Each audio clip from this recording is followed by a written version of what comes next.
What's up, everybody? Welcome back to the BreakZone. My name is JT. And I'm Lawrence. And we're here at giving you guys live coverage of the Square Enix Crystal Cup here at Boston on the road to Nationals. Everyone here is battling for a spot for an invitation only to the national event for the North America region. So everyone's here in it for the big prize. Laurent, tell me what you've been seeing today. What do you think is going on? A lot of aggression. You're right. And that's really fun. It's really exciting. I've noticed a lot of the aggressions are actually stalling out a little bit. So a lot of mid-range decks are coming in and really doing a good job of stopping that early aggression. Yeah. We're definitely seeing a very varied meta, and that's actually super exciting to not always see the same deck come out. And they're all very effective, actually. Right. All right. We're about to jump into Swiss Round 4, so thank you for tuning in for us at the BreakZone, and hope you guys enjoy this match.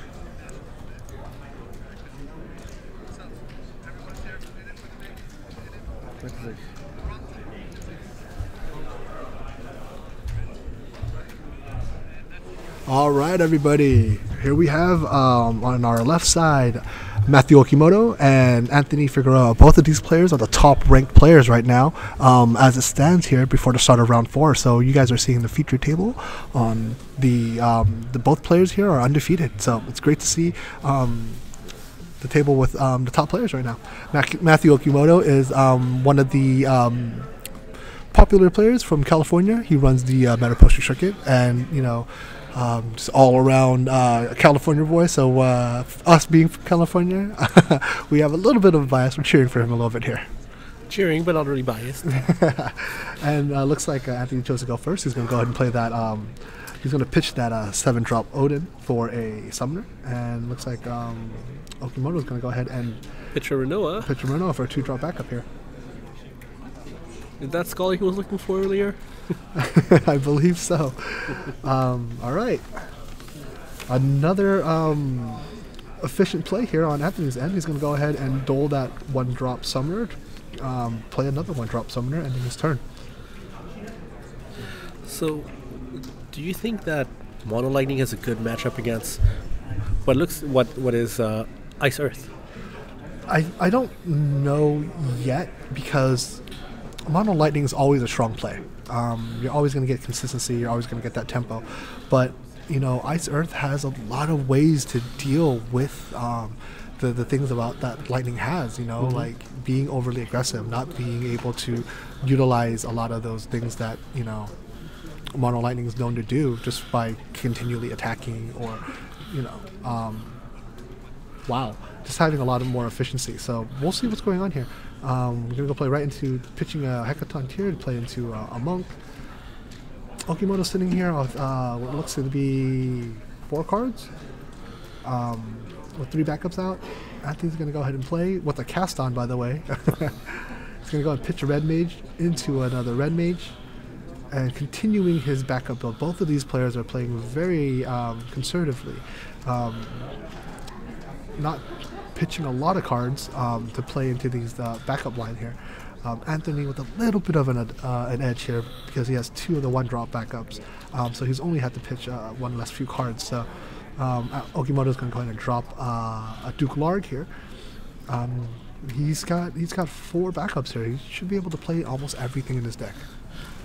I'm a little surprised that neither of them has put out any kind of forwards or anything like that at this point. Right. Well, I mean, you're playing against Mono Lightning, so if you play a forward, it's probably going to get the usual. So if you want to mitigate that, you kind of just spend some time building your backups, force them to be on the aggressive, right? In terms of attacking first, instead of forcing them to be reactive.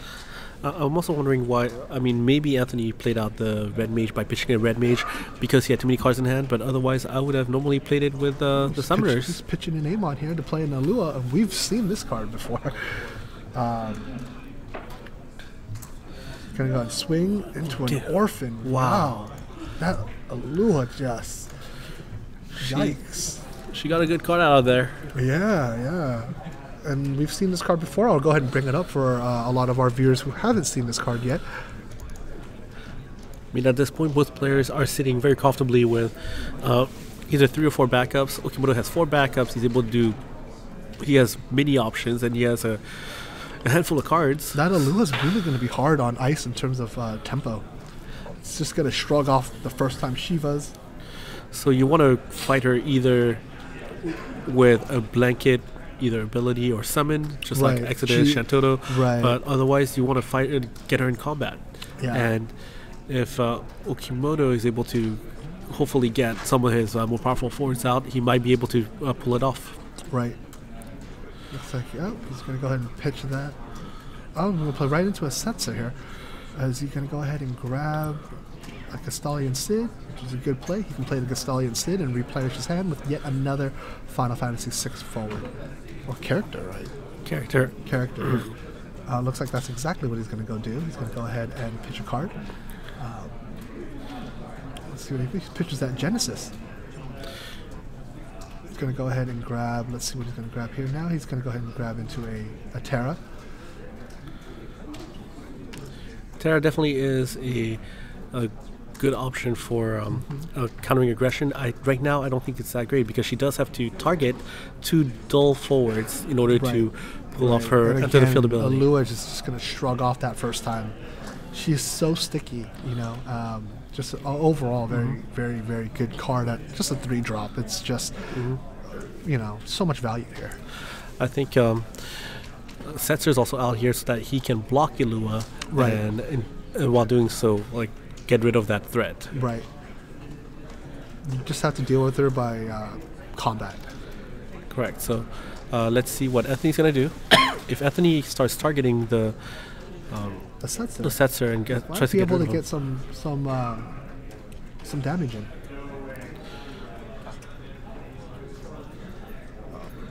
Okimoto's going to go ahead and take a quick peek at Alua, see what she can do here. That special ability is killer. That's so good. Oh, there goes one half of an Alcid. And is there going to be another half of the Alcid? And here it goes. And we see the Alcid coming into play. Let's see what he decides to do.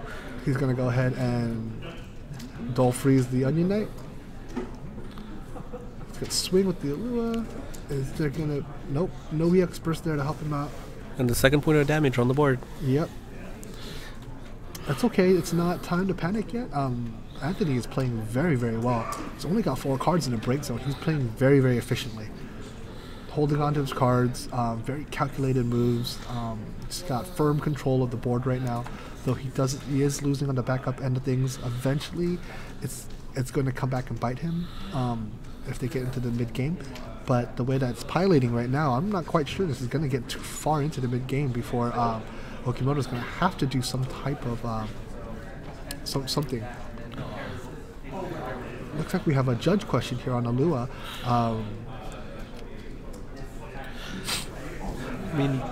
So I think for how it works out for Alua, which is probably the question being asked right now, is that when does her ability trigger? When does it go off? What does it cancel? Let's say you want to target her twice in one turn. Which ability is canceled at which point? Right. I think at that point it's got to be at a stack. You've got to be able to choose stack. So if you had something like an O3 Shiva, that's all considered one effect on the stack. Even though you chose up to 2, you'd have to choose her again. All right, Let's see. Like Okimoto has a play in hand. He's going to go ahead and put out cards, doing a little bit of math here, seeing if he can, if he likes what he's going to play here, what his options are.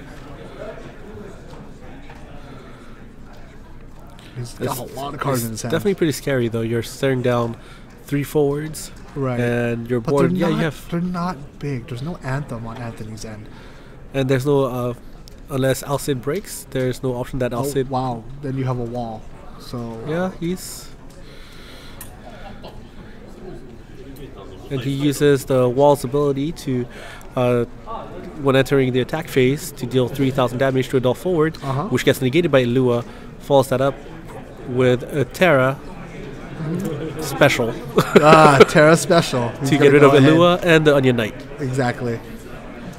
So as we spoke earlier about playing out your hand, sculpting your plays. Right. So you're looking back on it, there's a reason why Okimoto decided to dull freeze the Onion Knight. He wants the Alcid to stick around he does so that Anthony cannot play another Alcid right now. Yes. And Anthony might be in a little bit of a trouble because we've seen this combo before being played by, I believe, Sam. Prime, the whole Wall and Terra combo. This is going to start clearing some board space And over here for Okimoto has Okimoto's then. 3 ice backups. Yeah. He's going to be able to deal 3,000 damage by being able to targeting, I believe, dull forwards. And just by attacking, Wall does another 3,000, so he can break 6,000 easy. But Wall has to target a dull forward as well. Correct. Yeah. Looks like that Anthem finally came out. First time we've seen an Anthem played by a Lightning player here. And it is definitely going to be effective at protecting some of Anthony's forwards from the damage ability of Terra, because that equates to 1 more ICP, which is either 1 card or 1 ice backup that needs to be done. But right now, you're looking at Earth, who has access to a Hecaton Cure, if need be, to just go ahead and get rid of that Alcid. I'm not sure you want to get rid of that Alcid though. And if I was Anthony, I'd block just so I can get rid of it, so I can play another Alcid combo. Looks like he's got a plan here. He's going to go ahead and dole 2.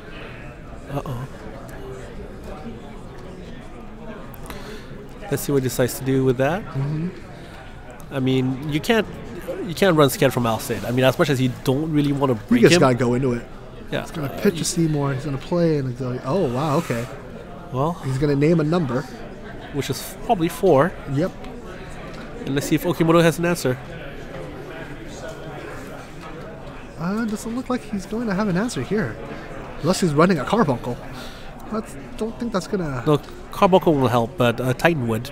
Yeah, Titan would. Right now, I think Okimoto kind of wishes that Scholar was a Devout. Both of those guys go into... Everything goes away. This is okay, though, because, exactly, he's an active player. He has more cards, more backups. Play right into a Dataluma. It's still okay. And Dataluma is kind of Alcid proof. Yes. Technically, yes. Technically, no. What Dataluma does... At least you're getting something out of it if he gets Alcided, right? So if he gets Alcided, you actually come out 2 CP on top of somebody else. Right. Because you take out 2 cards and you paid 4 CP, and you lose Dataluma, but they'll lose both their forwards, and they also paid 4 CP for it. Right. Okay, let's see what's going to happen now. Oh, Zemus. Zemus comes into play. Okimoto does. He's really going to have to deal with that Zemus. You don't want to. You don't want him getting back Alcids. You don't want him getting back any part of that 2-card combo that just wrecks people. Gotta find a way to get rid of that Zemus. Attack, do something, get in there. Well, for Hecaton Cure, anything you have to do, you don't want him to be able to activate and use his ability. Yep. He's not gonna block because he wants to keep that Zemus around. First point of damage gets into a Ramza, right there in the break zone. Let's see what else he's gonna have. He's got options. He's got 5 cards in his hands. To Anthony's 3 cards.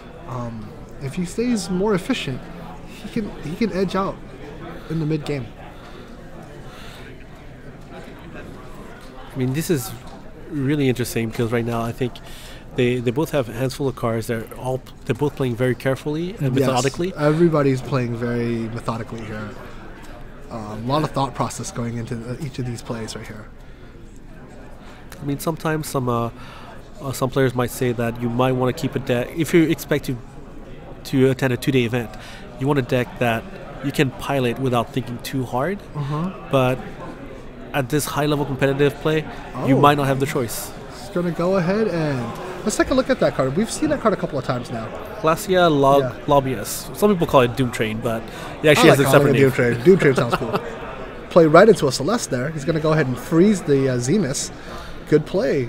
Okimoto's was able to deal with that Zemus. Yes, he's negating its effect here just by doling and freezing it. So this is one of those modular summons, right? Where when you play it, it's gonna come and play the Adia. Let's see, he can break anything that's a 4 cost. I think he only has 4 backups. Oh right. So 4 costs, which would be either Dataluma or Celis at this point. And let's see which one he chooses. A lot of thought here. But- Which one are we going to choose? So going over that Glacia Labios again, or is it Glacia Labolas? You have the option of selecting up to 2 modes, and you have to choose them as soon as you play the card. And they will happen in order of from top to bottom. So if you want to use, for example, let's say the choose one forward and dull it. If the forward was active and you dulled it, you can not. If you were to choose as a second ability, choose 1 dull forwards and deal it 7,000 damage, it would not be effective against a currently active forward. Correct. Let's see, a lot of cards in that break zone for Okimoto, but that's a tough board state. I mean, Okimoto does have some of the stronger forwards in play right now, but that Zemus is going to cause a lot of problems. Yeah. He's Being able to break without a Luma there. He's going to go ahead and target one of them. Only does 4K here. Not enough to break anything. He needs to get rid of that Yes, Zemus. he does. Because He does. otherwise, Anthony would be able to start, for example, throwing his ideas at Okimoto and then bringing them back. Right. 15 minutes left in the round. 15 minutes left. I mean, he should have plenty of options. I mean, we're talking about, look, he has plenty of cards. He has 5 backups, but his matchup is not easy. Yeah, not easy here.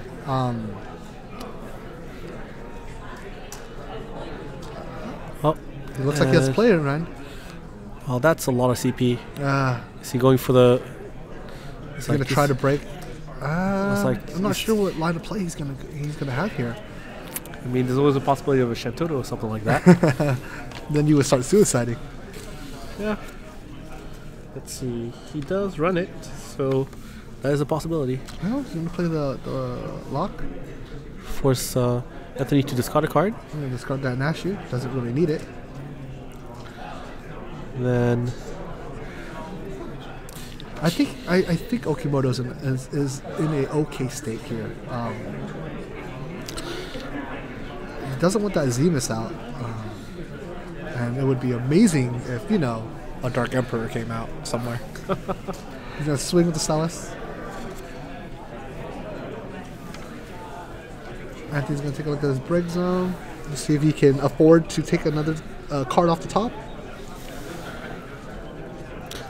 I mean, with 2 cards in hand, I don't think he has that many options. Right. Or is it just 1 card? Looks like it's just one. So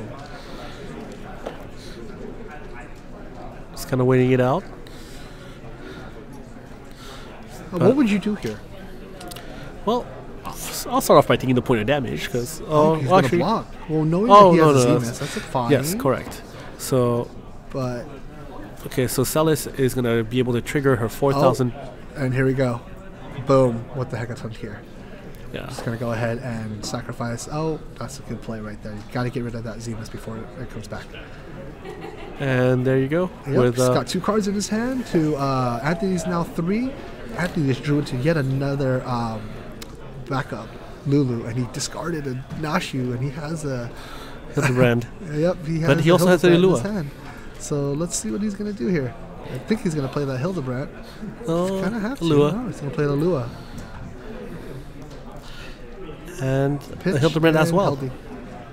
Right, gonna go ahead and go down to no cards here, but strong board play here. So it definitely is a effective strategy to deal with lock. You Yes. can't make me discard if I have no cards in hand. That is the best strategy. I mean, sometimes you just want to match aggro with aggro. Yep, cards in hand, none. Yeah. Okay, let's see. Lock's currently sitting at 8K. Gonna take a So look is at the break Hildebrand. zone here. See what he's got. Looks like I'm not sure if he's looking at how many Aluas are still in play or possible around. If he's want to get rid of it now, but I mean, she's definitely a card that you want to be aware of. I mean, if anything, looking at the Opus 5 set, I would say Ilua is technically not the new Al Cid, but she's a new Lightning Heroic card that is worth a lot. yeah, that card is awesome. She's I gonna like be it. she's gonna be a long-term mainstay. Yeah. That's what I feel about it.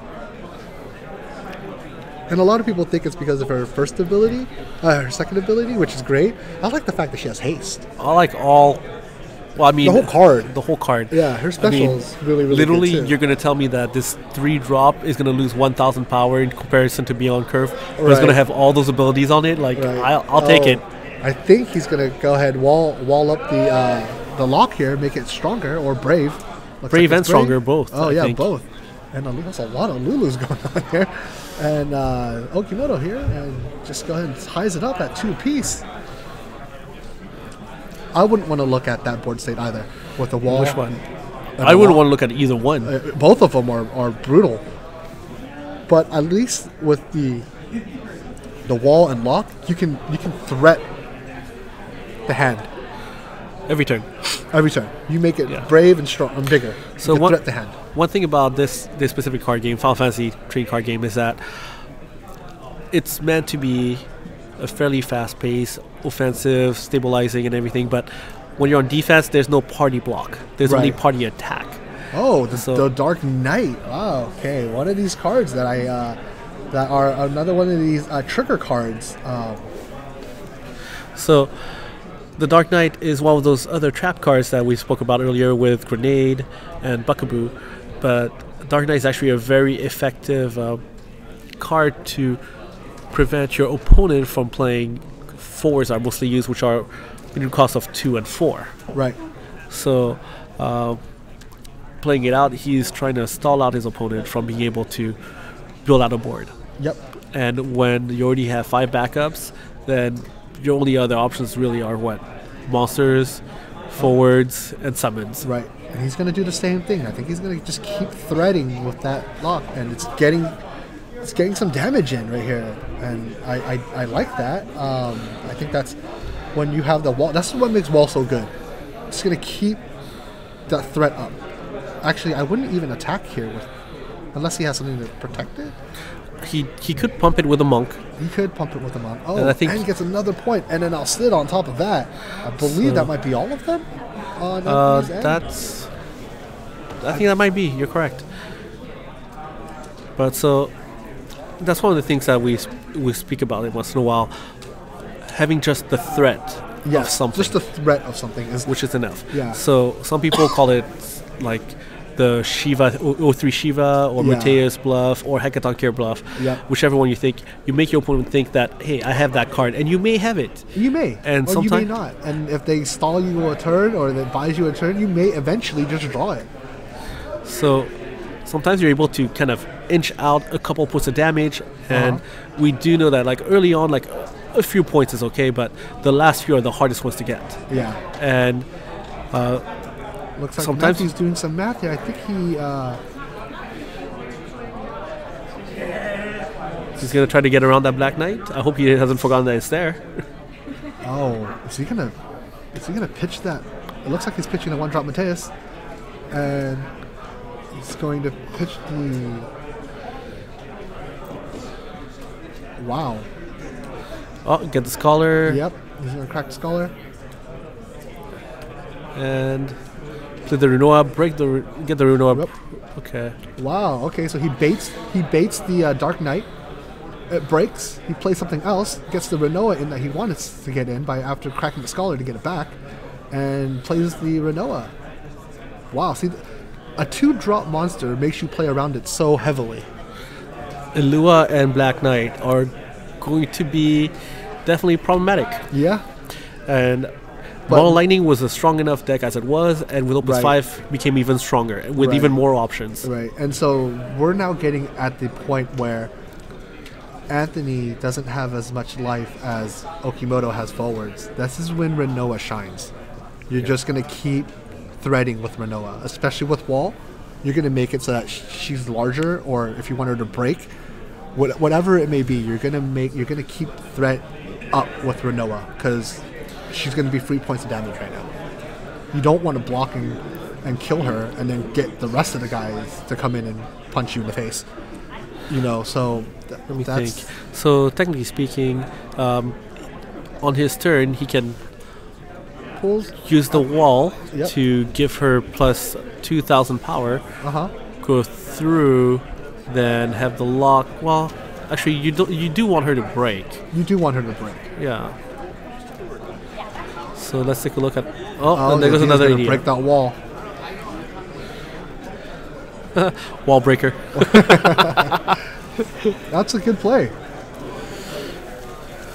But if Okimoto happens to get another one, Let's does see he have what he another can one? do here. He needs to keep that threat going on. He's been doing very good with that wall. But He's gonna go ahead and swing with the lock. Anthony still no cards in hand, so let's see what he expects to find in his break zone to change the tides. He's thinking of whether or not he should block. Of course. He doesn't want to take something off the top of the deck I think that he can he's- definitely use. He's wondering if how many chances he has for EX burst. Right. Attention players, there is 5 minutes remaining in round number 4. 5 minutes remaining in round 4. And I mean he's definitely not sitting at a comfortable position right now. I mean Yeah. we've already have 4 damage. Looks You're like he's taking going to take that point of the fifth damage right right here. there. At the 5, he's going to swing with Renoa. Now would be the time to block.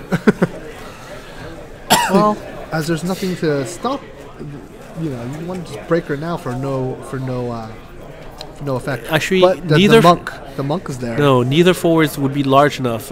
Each of his forwards are 7,000, and there's a Duke Lark in place, so she's technically that's AK. right. She's definitely AK. Oh, and Oh, EX Adia. that's what he Wow. wanted. Exactly what he wanted to happen. He's just going to break that. He still takes that point of damage, though. Puts him at 6. Everything else is going to go ahead and dole out. So now this does not look great for Okimoto, but I mean, knowing him, he definitely has lines of play, and there we go. Well, it looks like he's going to go ahead and drop something else right here. He's going to go ahead and drop the Garcia.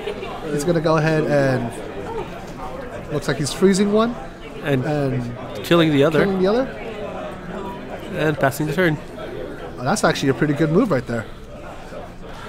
He's going to get rid of next turn if Anthony doesn't play anything. He's going to either lose the Alua or he's going to lose a card in his hand. Or maybe Okimoto draws into something like, Looks like he's going to go ahead and play into a Rigdia. oh, No just help as an there. effective blocker. And that last card in his hand will probably get discarded eventually by Well, the he lock. has to block on every turn now. He does. He has no other option at this point.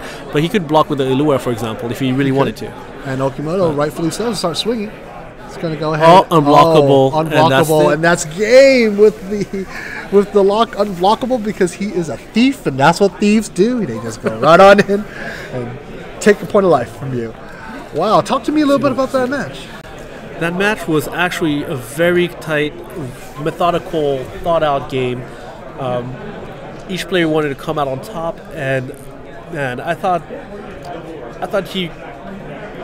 Okimoto did have some problem after the idea flipped off the top. Oh yeah, that idea That off was- the top was brutal. Yeah. Yeah. But then in return, he was able to get that lock special and just finish off the game. So as we spoke earlier, like it's easier to get a couple points of damage early on. Right, But right. Okimoto rightfully earned every single one of them. He inched every single one.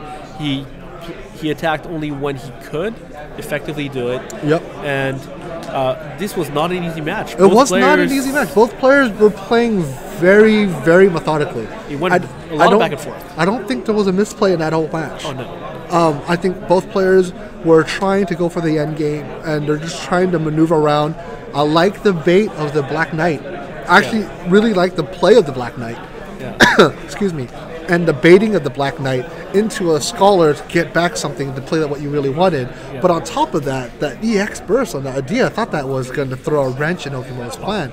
But looks like he either drew into it or already had the lock for Treasure Hunter. And getting that last point of damage in, I mean, had Anthony picked the lock with the idea, it would have been a completely different game. Yeah, getting another lock would have just discarded another card from his hand, but would not have cost him the game. Right. I mean, I kind of question the point of, okay, I understand you want to get rid of the Renoa, right? But when you're at 6 points of damage, is the Renoa more dangerous or the possibility of an unblockable forward? Renoa is more dangerous. Always. Always. Always, Like, right. So like Renoir is already in play. You're hoping he doesn't draw the other lock, but you know the Renoir is in play. And Right. if she attacks next turn, what are you going to do? Block? Yeah. And if you block, then that means the other 4 is going to get through for the 7 points. Exactly. And if you don't block, then you lose because you already have 6 points of damage. That's Right, going to be a 7. right. He had to get rid of the Renoir. Right. But also the fact that Okimoto had to play around the Zemus, the Black Knight. Man, that Oh, Zemus that was... Zemus, yeah, it was so scary. It just hangs out there, you know. I mean, and just the thought of Zemus bringing back more ideas and is then just chop blocking scary. and bringing them back. It's just Right. insane. It's insane, and I totally agree. That Zemus bringing back ideas and whatnot is just, I wouldn't want to do that. I would not want to give my opponent the option of doing that. Exactly, and I think Okimoto did a really good job of dealing with that, you know, and he is now undefeated. I believe he is the top of the stack right now. So hopefully we'll see him again as the day progresses. Thank you for joining us here, the BreakZone, as we give you live coverage of Square Enix's Crystal Cup here in Boston, as all of these players are battling for a right to compete in a North American National Championship. Big shout out to Square Enix. They've thrown an amazing event here. We're happy to be a part of it. We hope you guys are happy to share it with us, or you guys are happy to be a part of it and watch this as we go through all the action here that we bring today in Swiss. Tomorrow we'll be announcing the top 16, and you know, that's when the real tournament begins. Making it to the top 16 and then playing a best of 3. So, And I think we're also going to call out the top 10s. right. We'll little go ahead and give out the call out for the top 10 at the beginning of round 5 to let everyone know where everyone stands. Just to give you guys a heartbeat on how the event is going. So stay tuned for that. Also stay tuned as we have some announcements from Square Enix about the schedule for the Crystal Cups and some really interesting information as to you know, what players are going to expect when they enter into the Crystal Cups that are coming. So stay tuned for that. Once again, my name is JT. And I'm Laurent. Thank you for joining us here at the BreakZone. We will catch you guys for round 5 after a short break. So stay tuned.